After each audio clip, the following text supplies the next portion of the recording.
Why is mastery so important? Yet, a lot of players tend to ignore it. Let's talk about it.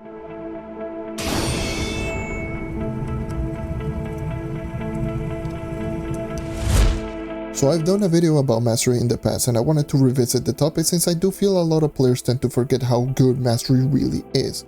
So I wanted to bring light to this topic once again. Before continuing, I just wanted to let you all know that I'm talking at a lower tone of voice because it's almost 8 in the morning, so don't mind that. And also, don't forget to leave a like since it tells YouTube's algorithm, hey, that guy's doing a good job. And yeah, it does help out greatly. And also subscribe, 4.3k, thank you for all the support as always. Now, on to mastery. What is it?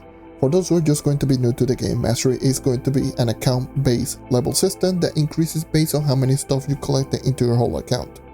So for example, just getting a mount, getting an ally, leveling up a class, professions, etc. All of those things will grant mastery points, and of course, after reaching a certain amount of mastery points, you gain a mastery level. So if you ever want to know what you're missing, 95% of the stuff that grant mastery points is found in the collections tab. There's going to be two types of mastery, Trove and Geode mastery. Trove mastery is going to be your regular mastery, in which pretty much every single item in the game grants Trove mastery, including Geode items, by the way.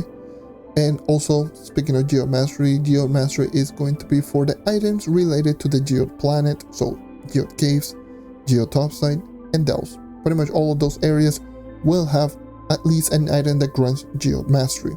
So that should pretty much explain the basics of mastery. And now, what do you gain for leveling up mastery? And this is where I feel that a lot of players tend to forget. Did you know that leveling up mastery gives you stats? I know I'm asking the hard questions here.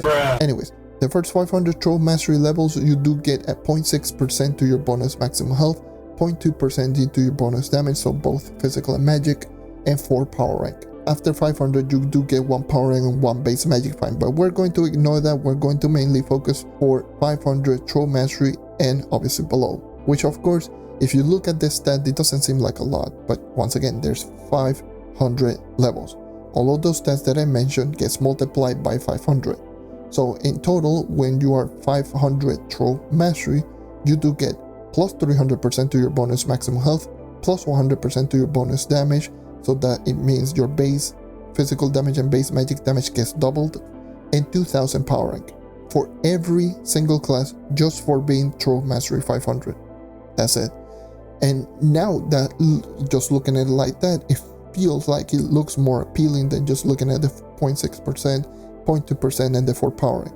And this might be one of the reasons why a lot of players tend to ignore it, because at a certain point, mastery starts to become a little bit more grindy, and since the amount of mastery points starts really low and gets increased the higher you go, especially once you do reach 300, which is literally half your level. Combine that with a lot of the items after a certain point starts to become a little bit more expensive, then you do see why a lot of players lose interest and stop increasing their mastery levels. But this is one thing that I'll just say: never give up on mastery levels. At least reach to Trove mastery 500 so you can get all of those benefits that affects your whole account.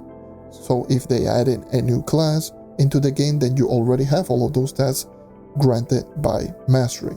So never forget about mastery level, which is very important.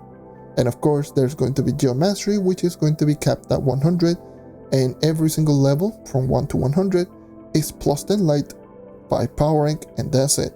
But of course, there's 100 levels, so you multiply that by 100 and you get plus 1000 light and plus 500 power rank for every single character on your whole account. And again, we already know how important light really is, especially in stuff like Uber 11. And this is why mastery is very important, and why you should focus in leveling up as fast as possible and having it at least Trove mastery 500 and Geode mastery 100, because it gives you a great boost to your whole account. Now, I'm going to be giving 10 quick tips that might help you out in increasing mastery, or just giving you a different perspective or a different way to approach it. Tip number 1, don't be afraid in spending flux for mastery. This is what flux is mainly for. Number 2, know where to grind your flux so you can use it to increase your mastery. Number 3, do not ignore anything Geode related. Geode mastery is very important. Number 4, if you want to level up mastery, focus strictly on it. think of it as the same way as you were thinking of grinding gems or something like that. Just don't try to do it on the wayside, focus strictly on it if you really want to increase your mastery.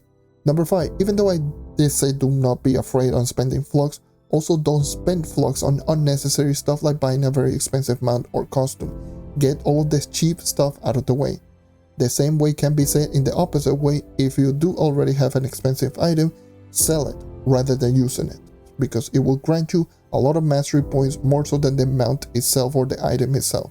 Number 6, don't forget about professions, since leveling up profession gives mastery points, and there's going to be 4 professions, technically 5 if you include the new fishing as an actual profession. This will grant you a lot of mastery, and not to mention it will help you getting even more mastery or progression in general.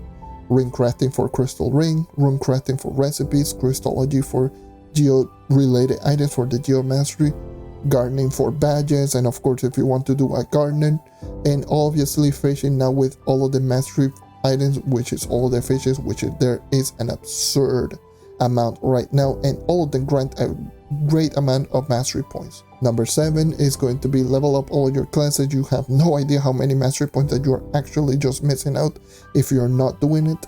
Number 8, do all of the events once you see them. We do get event every single month. Always do them. It's essentially free mastery points. Number 9, do not forget about badges. Those will grant a great deal amount of mastery points, and a lot of them are very easy to complete, like the Shadow Tower boss's badge, for example. That's a lot of mastery points right there. And number 10, even though Trove adds new update with new stuff that actually is mastery related, do not forget about the old stuff. You will be surprised on how many people still forget that Luminopolis still exists, like the crafting table, the adventuring items that you can craft, and all of the old craftable items like the talisman mounts and fishing items. Like, well, not so much now the fishing items because the new version of fishing and reeling in the stars, but there's so many stuff that are just old that grant mastery points, and a lot of players tend to forget that those are a thing in the game. Do them, because that's a lot of mastery points that you will be missing right there. And that should cover most of the things in this video. And once again, always check your collection stat to see what you are missing. Also, just check and do all of the little tips that I just mentioned, and never forget about mastery. Anyways, thank you for watching. Thank you for sticking around as always. Make sure to drop a like, subscribe for more content like this, and yeah, like always, let me know in the comment section down below what is going to be your mastery levels, and if any of these tips actually did help you out. Once again, thank you for watching, and I hope to see you next time. Take care and keep on hunting.